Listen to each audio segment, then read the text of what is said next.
आप सबको जय मसीह की गुड इवनिंग। एक बार फिर से आप सभी के प्रार्थनाओं के लिए धन्यवाद। आज मेरी पत्नी का जन्म दिवस है। प्रभु आप सभी को बहुतायत से आशीष दे और प्रभु में आप सब निरंतर बने रहें मेरे प्रियो। एक बार फिर से हम अपने क्लास में हम आगे बढ़ रहे हैं और अपने क्लास में आगे बढ़ते हुए परमेश्वर के वचनों को हम देखने वाले हैं।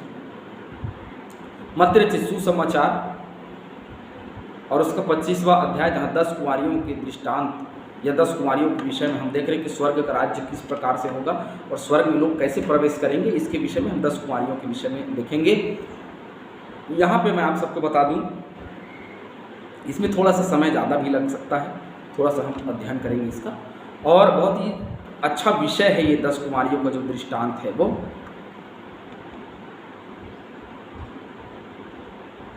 हम इसको कुछ क्लासों में भी हम देखेंगे, लगातार कुछ हम देखने का प्रयास करेंगे, अध्ययन करने का प्रयास करेंगे। इससे पहले हम अध्ययन में आगे बढ़ें, चैनल को लाइक करें, सब्सक्राइब करें, दूसरों तक शेयर करें, दूसरों तक पहुंचाएं, ताकि बहुतेरे लोग इससे लाभान्वित हो सकें, बहुतेरे लोग इस क्लास से सीख सकें। आप सुसमाचार के प्रचार कार्य में एक कदम आगे बढ़ाइए और शेयर करिए। 10 कुंवारियों का दृष्टांत अध्याय जो है 24 अध्याय हमारा समाप्त हो चुका है। 25वां अध्याय हम पहुँच चुके हैं। स्वर्ग का राज्य कैसा है, लगातार प्रभु यीशु मसीह बता रहा है कैसा है। अब वो समझा रहा है कि 10 कुंवारियों के दृष्टांत से समझा रहा है कि स्वर्ग का राज्य कैसा है। तो स्वर्ग का राज्य उन 10 कुंवारियों के समान होगा जो अपनी मसाले लेकर दूल्हे से भेंट करने को निकली हैं। अब ऐसा तो कुछ होता नहीं कि 10 कुंवारी भेंट करने के लिए दूल्हे से मिलने के लिए जाती हैं, दूल्हा आते हैं और शादी करके लेकर के जाते हैं, ये नियम है। लेकिन अंत के दिन में हम भले ही तैयार है, दूल्हा ही हमको लेने आएगा, लेकिन हमारी तैयारी किस प्रकार से होनी चाहिए, क्योंकि दुल्हन को मंडप तक तो जाना पड़ता है ना, ठीक वैसे ही, या दुल्हन को चर्च तक तो जाना पड़ता है ना। भाई सभी समाज में ऐसा होता है कि दुल्हन को मंडप तक या दुल्हन को चर्च तक जाना पड़ता है, तभी तो भाई विवाह होगा। वैसे ही दुल्हन को एक निश्चित स्थान जहाँ पे विवाह होना है वहाँ तक जाना है, ठीक वैसे ही उस स्थान तक हमें पहुँचना है जहाँ से प्रभु यीशु मसीह हमको लेने आने वाले हैं। ठीक है, जिस रास्ते से चल करके हमको जाना है उसी रास्ते में हमको आगे बढ़ते हुए प्रभु यीशु मसीह दूल्हे के रूप में हमको मिलने वाले हैं। तो 10 कुंवारियों के दृष्टांत शुरू करने से पहले इसको पूरा अध्ययन करने से पहले हम कुछ बातों को समझने वाले हैं। 10 कुंवारियों का दृष्टांत जो है वो इस बात पर बहुतायत से जोर दे रहा है कि सभी विश्वासी जो हैं वो मसीह को अज्ञात और अप्रत्याशित आगमन के प्रकाश में अपनी स्वयं की आत्मिक दशा को क्या करें, सही दिशा प्रदान करें और सदा उसी के ध्यान में लगे रहें। उन्हें विश्वास में दृढ़ रहना चाहिए। जो अंत में जाना चाहते हैं उनको विश्वास में दृढ़ रहना है, विश्वास में बने रहना है। और उनको ऐसा चाहिए कि जब वो घड़ी वो दिन आए तो उनकी तैयारी पूरी हो। उन्हें विश्वास में दृढ़ बनना चाहिए। वो लगातार जब तक प्रभु वापस न लौट जाए तब तक प्रभु को हमारे जीवन में क्या करें, अपना करके रखें, उसको ग्रहण करके अपने जीवन में रखना बहुत जरूरी है। आगे हम देखते हैं, और ये लगातार हमारे जीवन में बने रहना बहुत जरूरी बन चुका है। कुछ बातों को हम समझेंगे, कुछ 3 बातों में हम समझ पाएंगे। पहले तो मूर्ख और बुद्धिमान में यह अंतर होगा कि मूर्ख यह समझने में असफल रहेंगे कि लौटने वाला प्रभु, जो लौटने वाला प्रभु है, यूहन्ना 14:13 देखते हैं। चलिए थोड़ा सा वचन भी देख लेंगे।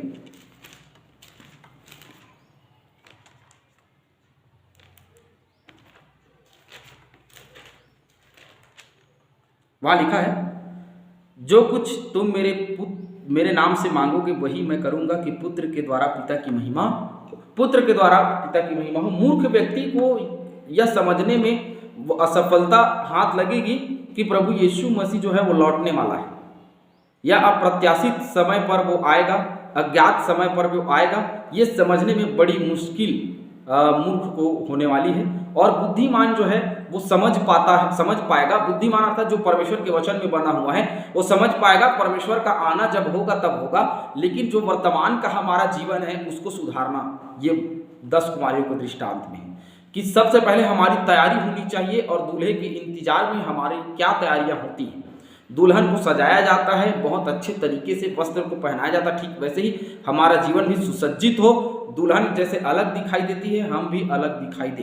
तो ये समझदार का काम है। मूर्ख जो है वो समझ नहीं पाता कि वो कब लौटेगा, उसको नहीं पता और इसीलिए उसकी तैयारी पूरी नहीं होती। लेकिन जो समझदार है उसको पता है कि उसके आने में भले देरी होगी लेकिन मेरी तैयारी पूरी होनी चाहिए। उसके आने का इंतजार चाहे कितने दिनों का हो, चाहे लंबा अरसा बीत क्यों ना जाए, लेकिन मेरा जीवन पूरी रीति से तैयार होना चाहिए। 5 कुंवारियां मूर्ख जो नहीं कर पाई, 5 कुंवारियां जो समझदार थी वो कर पाई। दूसरी बात, यहां अन्य स्थानों पर मसीह यह संकेत देता है कि उसके आगमन के समय कलीसिया का एक बड़ा भाग तैयार ना होगा। अब यहाँ पे इस घटना के द्वारा यह हमको स्पष्ट रूप से, अप्रत्यक्ष रूप से यह संकेत मिल रहा है कि जब प्रभु का आगमन होगा तो अधिकतर कलीसिया के लोग तैयार नहीं होंगे। मतलब आधा आधा कर रहा है, तो अधिकतर लोग जो है वो क्या नहीं होंगे, तैयार नहीं होंगे मसीह यीशु के साथ जाने के लिए। लूका 18 का 8 देखेंगे।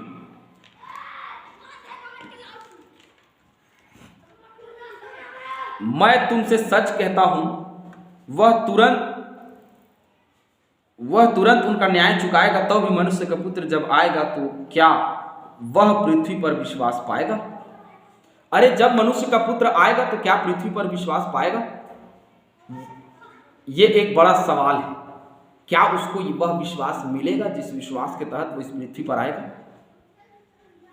क्या वो उस विश्वास को पाएगा? हम सब के अंदर में जो विश्वास रखने के लिए कहा है उसने, यूहन्ना 3:16 में लिखा है, परमेश्वर ने जगत से ऐसा प्रेम किया। हम सब जानते हैं उसको, और जो विश्वास करेगा वही अनंत जीवन पाएगा। लिखा है कि परमेश्वर ने जगत से ऐसा प्रेम रखा कि उसने अपने इकलौता पुत्र दे दिया, ताकि जो कोई उस पर विश्वास करे वह नाश न हो परंतु अनंत जीवन पाए। अब जो उस पर विश्वास करेगा वही अनंत जीवन को पाएगा, और जो उस पर विश्वास नहीं करेगा वो अनंत जीवन को नहीं पा सकता। बड़ा सुस्पष्ट है ये बात, क्योंकि उसमें दूसरे पद में लिखा है, उनमें 5 मूर्ख और 5 समझदार कुंवारियां थीं।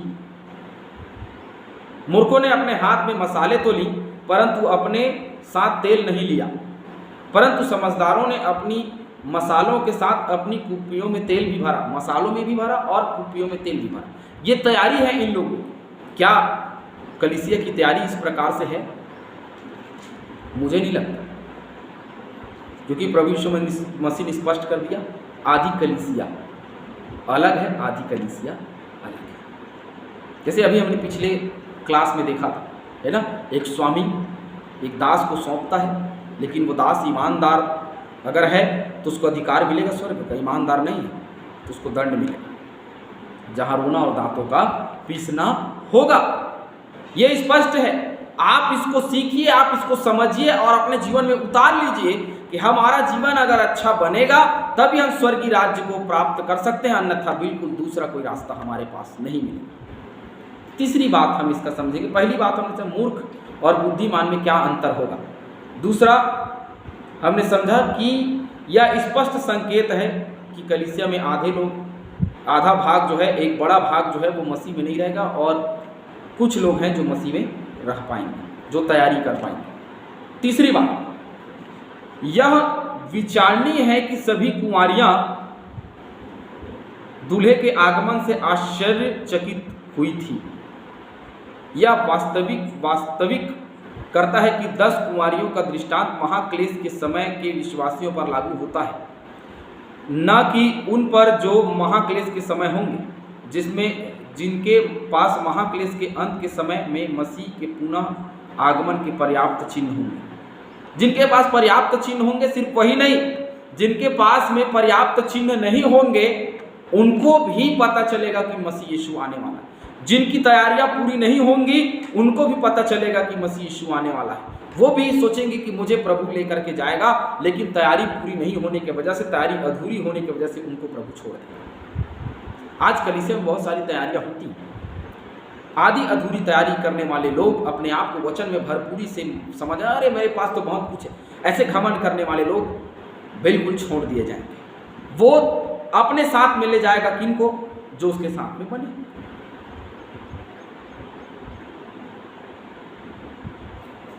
महाक्लेश का समय हमने देखा है, हमने पढ़ा है महाक्लेश का समय क्या है, हम वापस उसको नहीं पढ़ेंगे। महाक्लेश का समय बहुत ही निर्णायक दिन और बहुत ही दुखदायक दिन होने वाला है, और इसीलिए उसको महाक्लेश कहा गया है। मसीह यीशु ने महाक्लेश का दिन, तो महाक्लेश के दिन जो तैयारी होगी वो तैयारी होगी, जो तैयारी नहीं कर पाएंगे उनका नष्ट होना तय है। प्रेरितों के काम 20 का 8 निकालेंगे मेरे साथ में।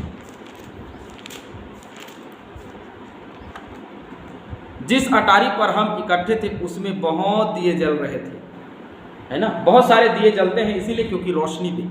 यहाँ मसाले जल रही हैं, बुझनी नहीं चाहिए, मतलब रोशनी हमारे अंदर से खत्म नहीं होनी चाहिए, हमारे अंदर में रोशनी बनी रहनी चाहिए और जगत की ज्योति हमारे जीवन में होनी चाहिए, हमेशा वो बुझनी नहीं चाहिए। और हमें अंत तक तेल, तो तेल क्या है पता है आपको?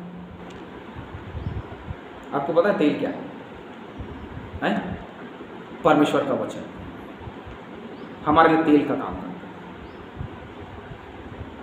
यीशु ने जिस चित्रणों की श्रृंखला उसने लगाई, अपने पूरा आगमन और अपनी विश्वास योग्यता और सतर्कता पर जोर जो उसने दिया, 10 कुंवारियों का दृष्टांत जो उसने बताया वो एक सांकेतिक तौर पे स्पष्ट ये है कि जो तेल है वो सच्चे विश्वासियों की धार्मिकता और पवित्रता को दर्शाती है। उसकी सच्चाई, जो तेल है उसकी सच्चाई, विश्वास, धार्मिकता और पवित्र आत्मा की क्या है? प्रतीक है। तो यदि हमारे अंदर में पवित्रता, हमारे अंदर में सच्चाई, धार्मिकता अगर हमारे अंदर में होगी, अर्थात प्रभु यीशु मसीह का वचन हमारे अंदर में होगा, तभी ऐसा होगा कि हम उसके स्वर्गीय राज्य में प्रवेश कर सकते हैं, अन्यथा हम नहीं कर सकते। वो जगत की ज्योति है तो वो ज्योति हमारे अंदर में होनी चाहिए और इतनी होनी चाहिए कि वो कभी बुझने ना पाए, परंतु जलती रहे। लिखा है तुम्हारे दिए जलते रहे, कभी बुझने ना पाए, है ना। मन का दिया परमेश्वर का वचन है ना। तेरा वचन मेरे पाँव के लिए दीपक और मार्ग के लिए उजियाला है। मेरे पाँव का दीपक परमेश्वर का वचन है, वो दीपक के समान मेरे पाँव को टलने नहीं देता, लगातार चलाता है, कभी हटने नहीं देता, फिसलने नहीं देता, स्थिर रखता है। उस वचन के साथ स्थिर रहे। आगे की क्लास में हम 10 कुंवारियों के दृष्टांत के ऊपर में जो घटनाएं घटी उसके ऊपर में हम देखेंगे। प्रभु आप सभी को बहुतायत से आशीष दे।